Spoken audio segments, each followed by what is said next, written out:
But on a bike like the RC30 with its single-sided swing arm and its one design only, so Dennis wheel, it's O'Connor virtually taking the front row of the grid on the Ducati.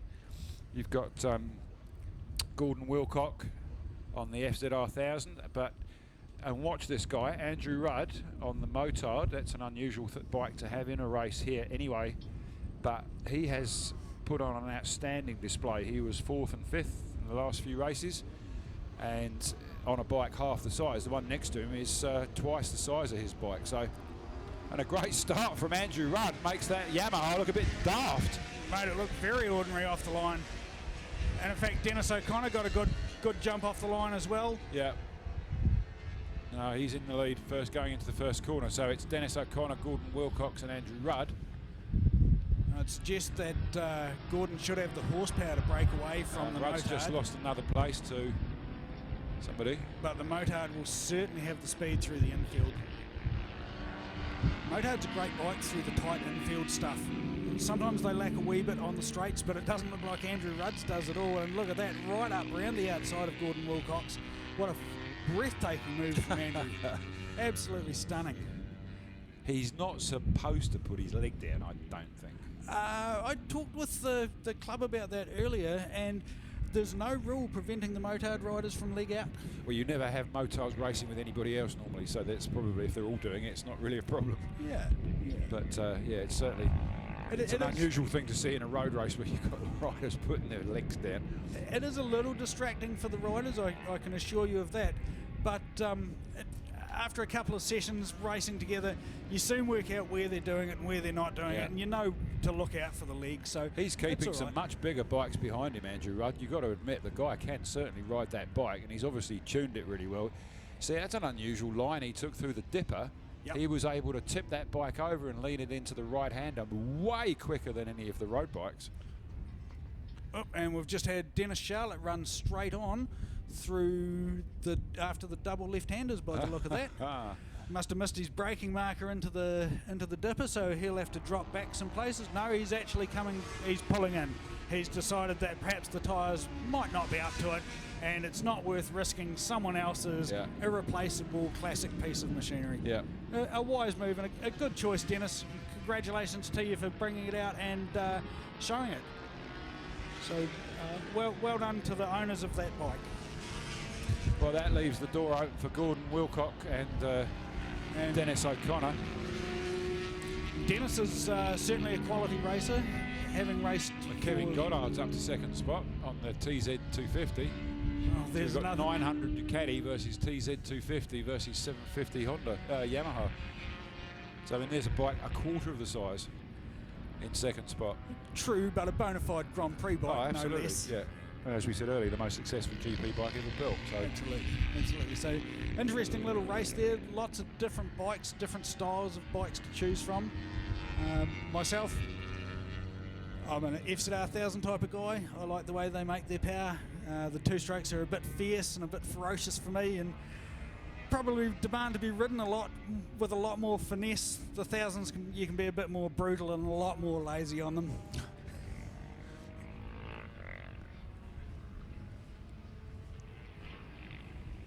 See that line he takes, Andrew Rudd takes you there? He does take a very tight line on the entry. He can turn in so much quicker. Well, he's carrying about a third of the weight too, so. Absolutely. So here we come down onto the straight, and it's Dennis O'Connor. 4 laps to go. Dennis O'Connor out front. Kevin Goddard in second place. Gordon Wilcox in third. Oh no, Gordon's got past him. Gordon then Kevin. So the horsepower of the 1000 letting its muscle be shown. I always loved watching Bike 24, Chris McMeekin from Invercargill. He's running I think it's an early 80s GSX 1100 Suzuki. Yep. It's a beast of a thing. And he's a big guy, but he has to effectively wrestle that bike around the track. I've watched him at Greymouth, where he's spectacularly fast, considering how heavy his bike is and how terrible his brakes are. He is spectacularly quick, and I watched him come in, take his helmet off, and he is absolutely dripping in sweat at the end of a race. He's the effort, the physical effort involved in. You know, I compare him to a bullfighter wrangling with bulls. You know, he's trying to hold this thing down. But he is absolutely spectacular to watch. He's just, you know, and he's driven all the way out from Invercargill for this meeting. So a shout out to Chris McMeekin. I know the rest of his family are here too. And congratulations on making it up here, having a great day. And I wish you guys a safe journey home. Absolutely. And, you know, bloody good to see. He had a bit of a problem yesterday, dropped out of one of the races, but he was back today. So, yeah, just amazing. So we're It would be closing the up. last bike you choose to come and compete at any serious level, but he does it. Indeed. And we're closing up at the front of the field.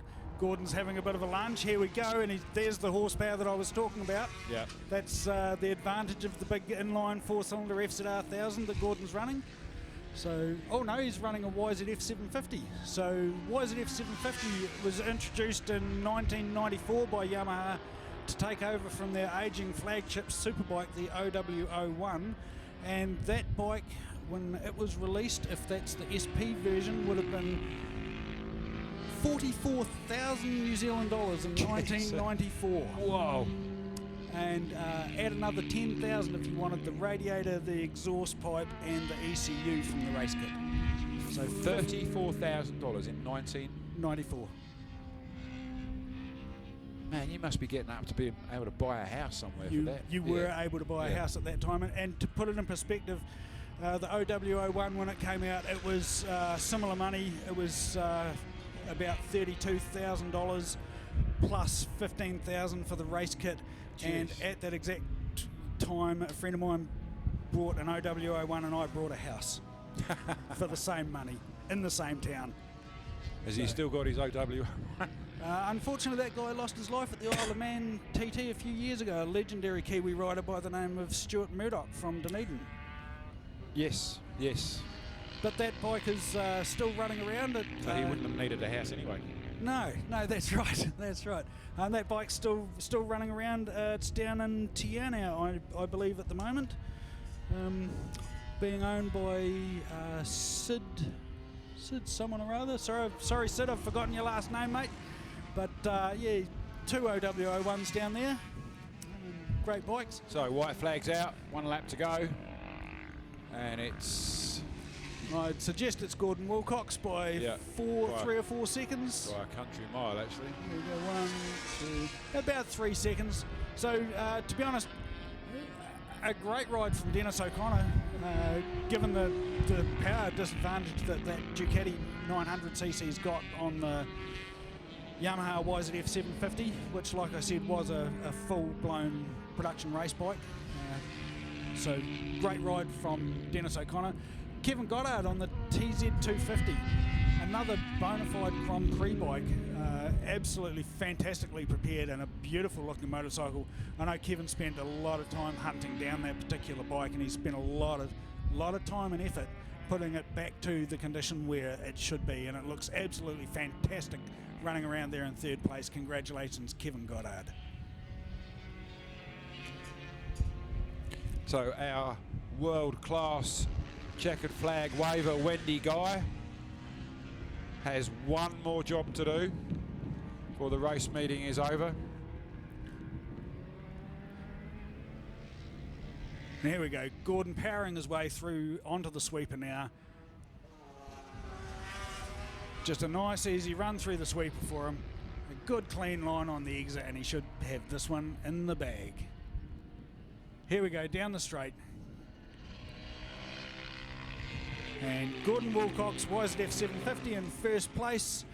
Dennis O'Connor on the Ducati 900 in 2nd, and Kevin Goddard from Dunedin on the TZ250, with Jordan Leslie on an RVF 400 following up, and Andrew Rudd on his 450 motard, built by himself and tuned at his workshop Dyno Works in Ashburton. So there we go, ladies and gentlemen. Fantastic racing this weekend. Thank you all for your attendance. Thank you very much. And we hope you enjoyed it and had a great weekend. Thank you very much to the club and all the flaggies and all the spectators who turned out. It was great to see you all here.